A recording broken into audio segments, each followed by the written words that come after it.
এত লোকের মরণ হয়, এই মানুষটার মরণ হয় না কেন বলতে? ছি বসুমতী, এরকম কথা বলতে নেই বোন। কি বলেনি দিদি? কোনটা কোনটা কোনটা বলেন? এরপরেও তুমি বলবে ওই মানুষটার পৃথিবীতে বেঁচে থাকার অধিকার আছে? হ্যাঁ, আমি যখন নিজের হাতে নিজের শীতের সিঁদুরখানা মুছে দিতে পেরেছি না, তখন এমন একদিন শিগগির আসবে যেদিন আমি ওকে নিজে হাতে খুন করে হাজতে যাবই বলে রাখলাম। বসু, সত্যি কথা বললাম দিদি, তুমি সহ্য করতে পারছো না তা তোমার ব্যাপার, কিন্তু এই ঘটনা একদিন ঘটবে। ও দিদি, দিদি গো, আমার একমাত্র মেয়েটাকে গাঁচারা করেছে। কাকুনের সুখ সহ্য করতে পারছে না, দু চোখে দেখতে পাচ্ছে না। কাকুনের শাশুড়ির নামে যা নয় তাই বলে বিশুদাদার সঙ্গে তার নাম জড়িয়েছে, যাতে কাকুনের শ্বশুর ঘর থেকে ভাত উঠে যায়। তোর মনে আছে বসুমতী, ওই কাকনের ছোট শাশুড়ি, পিসি শাশুড়ি সব এসে ঠাকুরপোর সঙ্গে গুজগুজ ফুসফুস করে কী সব কথা বলছিল না? ওরা তখনই মতলবটা এঁটেছে। ঠাকুরপোকে তো ও দেখতে পারে না, আর আমার মেয়েটাকেও মেনে নেয়নি। ওরাই এসব কুবুদ্ধি দিচ্ছে, তুই বুঝতে পারছিস তো? বাচ্চা ছেলে, বাচ্চা ছেলে নাকি দিদি? কেউ বাচ্চা ছেলে নয়, তোমার দেওর সে বাচ্চা ছেলে নয় যে লোকে তাকে অন্যের ঘরে আগুন দিতে বললে সে আগুন দেবে। কার ঘরে আগুন দিচ্ছে গো? কাকুনের ঘরে। কাকুন তার কে? ও দিদি, নিজের দাদার মেয়ে আর নিজের মেয়ে, সে কি আলাদা? হ্যাঁ রে বসুমতী, জামাই বাবা কেমন আছে? কেমন দেখলি তাকে? আমাদের জামাই বাবা ভগবানের মতন মানুষ গো দিদি, তাকে কেউ ভাঙানি দিতে পারবে না। তাছাড়া কাকুন মাও তো ছিল না, সেই তো বিশুদাদার সামনে সব সব প্রমাণ করে দিলে। আমাদের জামাই বাবা কাকুনকে দোষ দেবে না গো দিদি, কিচ্ছু দোষ দেবে না। তাছাড়া আমিও দিয়েছি জানো, আজ আমি সকলের সামনে ওই মানুষটার মুখোশ একেবারে খুলে দিয়ে এসেছি, সব সত্যি কথা বলে দিয়েছি।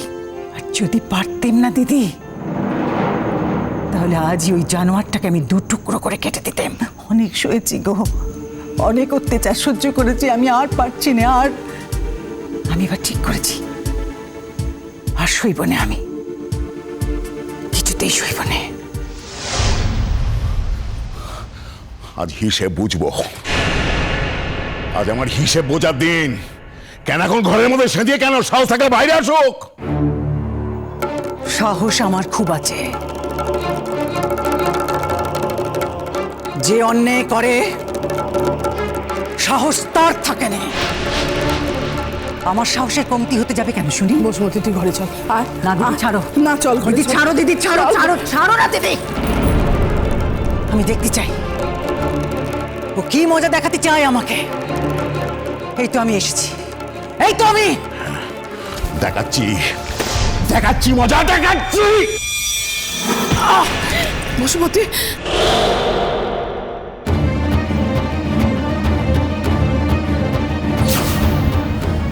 তবে রে,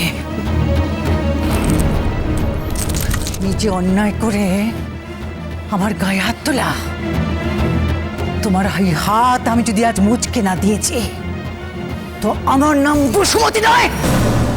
কি বললি তুই? বড্ড বেড়েছিস না? কি ভাবছিস তুই? হ্যাঁ, কি ভাবছিস? কে মদত দিচ্ছে আমি কিছু বুঝতে পারতেছি না। হ্যাঁ, কাঁকন পিড়িতি হয়েছে খুব না, কাঁকন পিড়িতি। বাড়ির সবার সামনে তুই আমার সম্মান নষ্ট করেছিস। এই, তুই কি জানিস কে আমাকে চিঠি দিয়েছে আর কি না দিয়েছে? কি মস্ক করেছি আমি? তুই সব জানতে পেরে গেছিস না? লেখাপড়া তো জানিস না, জানিস লেখাপড়া?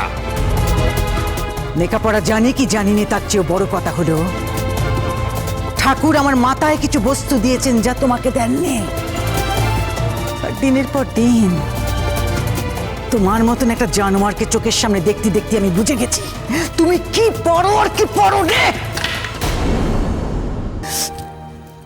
দিদি তোমার মনে আছে? দিদি মনে আছে এই নোংরা মানুষটা দিনের পর দিন রাতের পর রাত কি একখানা কাগজ দেখে ক্রমাগত মস্ক করে যেত না? হ্যাঁ মনে আছে তোমার? এত কথা কেন বলছি আমি?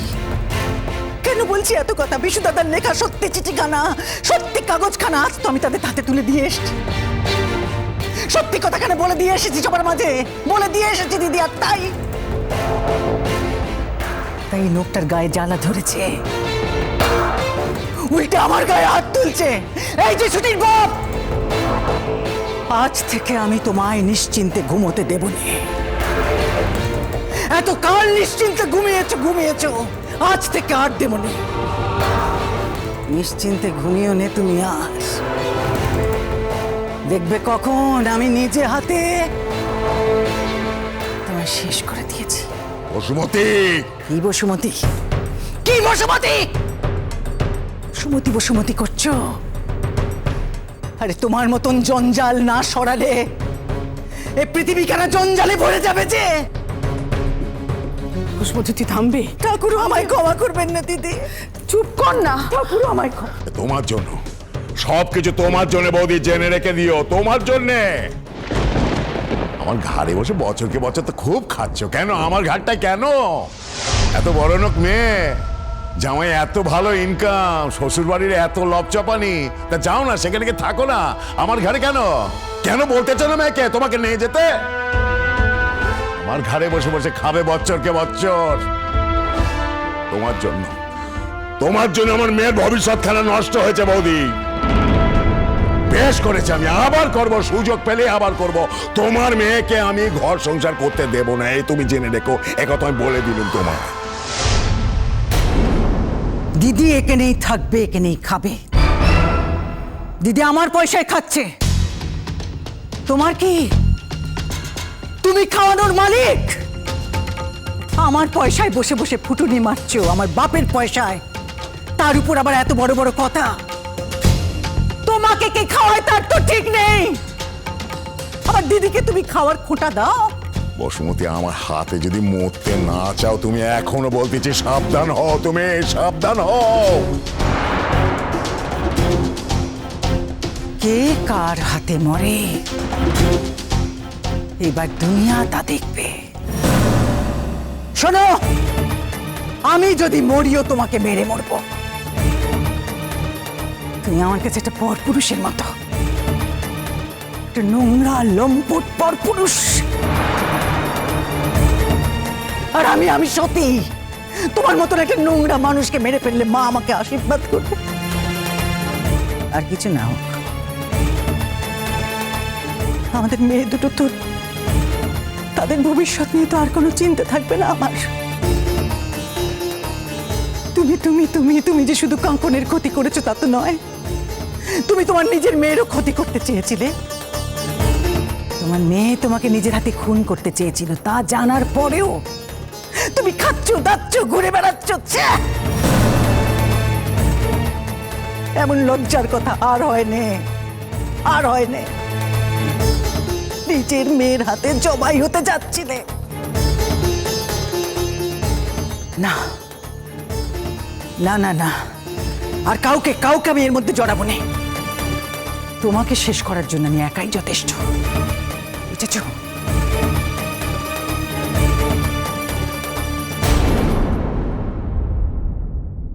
আচ্ছা, এই যে পুরস্কারের কথা লিখেছেন, এই পুরস্কারটা কি হবে? মানে হলো কেউ যদি মামুনির খোঁজ দিতে পারে তাকে তো পুরস্কার দিতেই হবে, সেটাই। হ্যাঁ, সেটা বুঝেছি, কিন্তু পুরস্কারটা কি এবং কে দেবে? দেখুন, আমার কাছে যদি মানে সম্ভব হতো তাহলে আমি আমার সর্বস্ব দিয়ে দিতাম। আমি তো কিছু দিতে পারবো না, তা আমি যেহেতু দিতে পারবো না, সেই জন্য আপনাকে দিতে হবে, আপনি দেবেন 50,000 টাকা।